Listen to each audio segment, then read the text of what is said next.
皆さん、こんにちは。マリアです。今日もちょっと日本語を聞いてみませんか？突然ですが、皆さん、サッカーにあまり興味がないのに、ワールドカップだけ見てしまうことありませんか？普段は試合を見ない。選手の名前もあまり知らない。ルールも全部わかるわけではない。でも、ワールドカップになると、なぜか見てしまう。なぜか気になる。なぜか応援してしまう。なぜか最後には少し感動してしまう。今日はそんなワールドカップの不思議な力について話したいと思います。ワールドカップはただのサッカーの大会ではありません。もちろんサッカーの大会です。でもそれだけではありません。国のプライド、家族の会話、友達の時間、子供の頃の思い出、勝った時の喜び、負けた時の悔しさ、いろいろな感情が全部一つになります。だからサッカーが大好きなわけではない人もワールドカップだけは見てしまうんだと思います。例えば普段はスポーツを全然見ない人がいます。でもワールドカップの日だけはテレビの前に座ります。今日は大事な試合だから、日本が出るから、友達が見るって言ってたから、なんか見ないといけない気がするから。理由はいろいろです。でも本当はみんな試合だけを見ているわけではないと思います。その国の空気を見ている。選手の表情を見ている。応援している人たちの気持ちを見ている。そして自分の中の何かも見ている。ワールドカップの試合って時々映画みたいですよね。最初は静かに始まります。でも少しずつ空気が変わります。チャンスが来る。ボールが前に進む。みんな息を止める。そしてゴール。その瞬間、世界のどこかで知らない人たちが同時に叫びます。家で見ている人も、バーで見ている人も、スタジアムで見ている人も、同じ瞬間に同じ感情になります。これってすごいことだと思いませんか？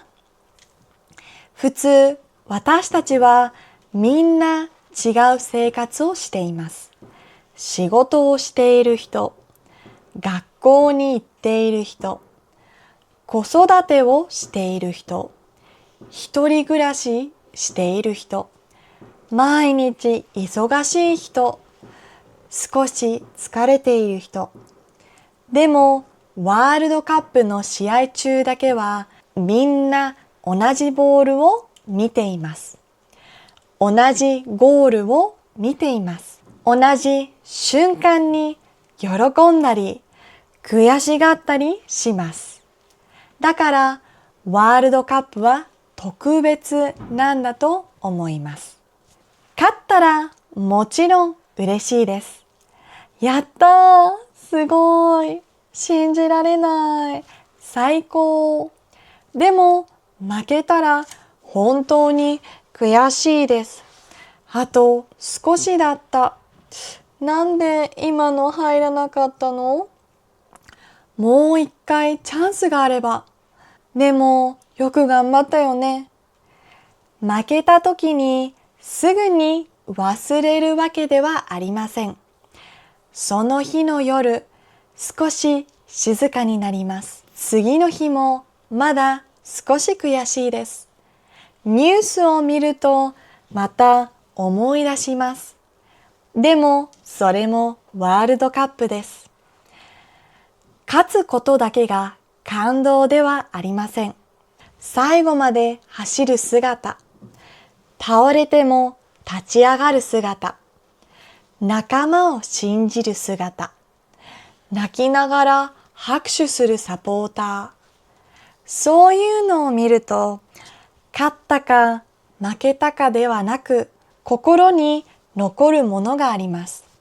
私はワールドカップを見るたびに思います。サッカーってただボールを蹴っているだけではないんだなと。もちろんルールだけを見ればボールをゴールに入れるスポーツです。でも実際には夢とか努力とか国の記憶とかいろいろなものが入っています。だから人は泣くんだと思います。サッカーが大好きなわけではない人でも選手が泣いている姿を見ると少し胸が苦しくなることがあります。その選手がどれだけ努力してきたのか、どれだけプレッシャーを感じていたのか、どれだけこの一瞬をかけていたのか、全部はわかりません。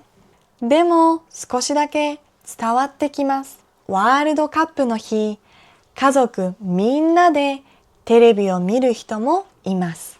お父さんが急に監督みたいになる。お母さんがいつもより大きな声を出す。おじいちゃんが昔の試合の話を始める。友達がずっとメッセージを送ってくる。今の見た？やばい。絶対入ると思った。次は勝てる。試合を見ているというより、みんなで一つの時間を共有している感じです。これもワールドカップの楽しいところです。一人で見るのもいいです。家族と見るのもいいです。友達と見るのもいいです。静かに見る人もいます。叫びながら見る人もいます。ずっと祈っている人もいます。負けそうになると部屋を歩き始める人もいます。皆さんはどのタイプですか？私は結構感情が出るタイプかもしれません。特に日本とスペインの試合だったら本当に困ります。日本を応援しないわけにはいかない。でもスペインも応援しないわけにはいかない。どちらか一つだけ選ぶわけにはいかないんです。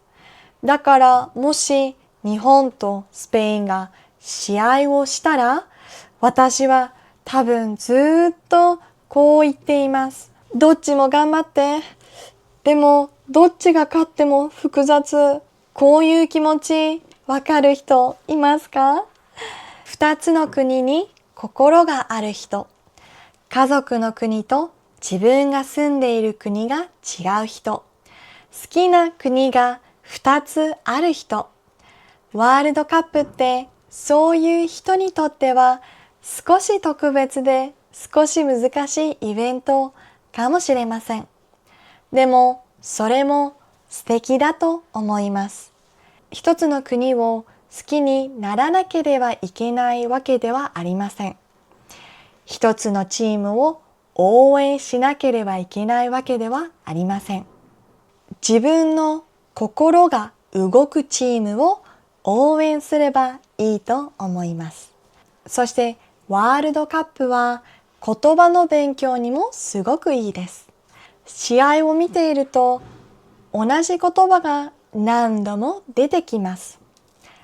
試合、選手、監督、応援、代表、ゴール、勝つ、負ける、引き分け、決勝トーナメント、ニュースでも会話でもコメントでも何度も聞きます。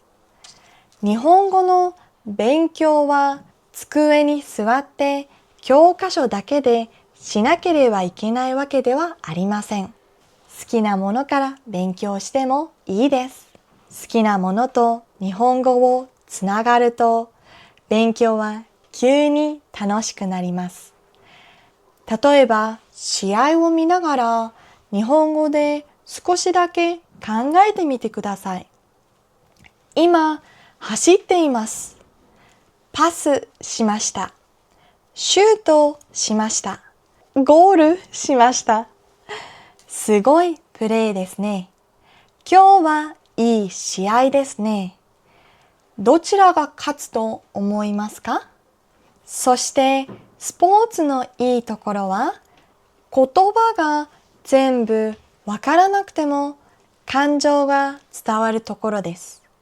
選手の顔、サポーターの声、スタジアムの空気、ゴールの瞬間、言葉がわからなくても今すごいことが起きたということはわかります。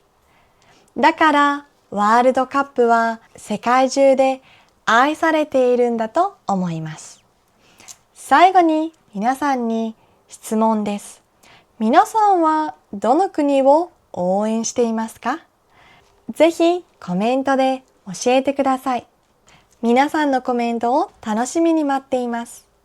では今日はここまでです。今日も最後まで聞いてくれてありがとうございました。では次のポッドキャストでまたお会いしましょう。またね。